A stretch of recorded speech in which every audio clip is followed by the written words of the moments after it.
Bon, on se retrouve sur la vidéo tant attendue de l'hortensia paniculée.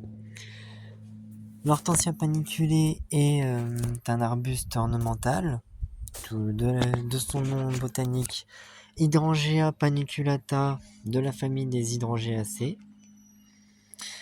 C'est une plante pérenne étant donné que c'est un arbuste. En gros, c'est une plante vivace. C'est juste qu'elle est pérenne. C'est comme ça qu'on dit en botanique. Elle est reconnaissable par ses feuilles, comme on peut le voir. J'essaie d'en trouver une un peu mieux. Celle-là, ovale et avec une nervure palmée. Non, nervure peinée, pardon. Elle est également reconnaissable, et c'est pour ça qu'on l'appelle paniculée. On appelle l'hortensia paniculée pour cette raison-là. C'est la tronche de ses fleurs. Oui, ça fait un cône. Contrairement à un hortensia normal, qui, comme on peut le voir ici,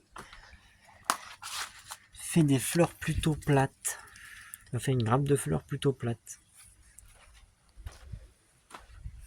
Là, ça fait un cône. C'est pour ça qu'on l'appelle paniculée. Elle peut être multipliée par bouture. Donc, par exemple, cette tige-là, là, vous la coupez ici, vous la recoupez au niveau de ce nœud-là, vous enlevez les quelques feuilles et vous laissez les 2 ou 3 feuilles sur le dessus. 2 ou 3 feuilles sur le dessus là. Donc vous la coupez là. Vous enlevez les feuilles là.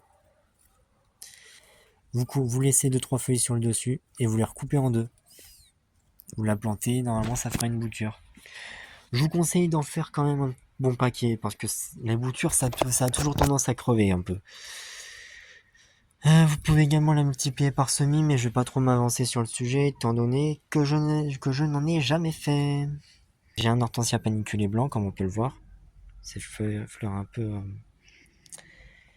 petit peu blanches. Si vous avez un hortensia paniculé rose violet, il peut avoir, d'ailleurs c'est pas que pour le paniculé, hein, c'est pour tous les hortensias, donc grimpant, hortensia normale et tout le reste. Il peut s'avérer que quelquefois vos fleurs deviennent bleues. Les fleurs des hortensias deviennent bleues par rapport à l'acidité du sol. Plus le sol est acide, plus l'hortensia deviendra bleue. Évidemment, si le sol est trop acide, la plante mourra. Hein. Les hortensias aiment beaucoup les sols riches et aérés. Ils s'adaptent à peu près n'importe quel type de sol, mais ils détestent. Ils aiment pas spécialement les sols calcaires. Mais après, sinon, sol argile, sol sableux, ils aiment bien. Ça s'adapte. À la fin de la vidéo, j'espère qu'elle vous aura plu et que vous en aurez appris un petit peu plus sur ce magnifique hortensia. Je vais le prendre un peu plus en but d'angle.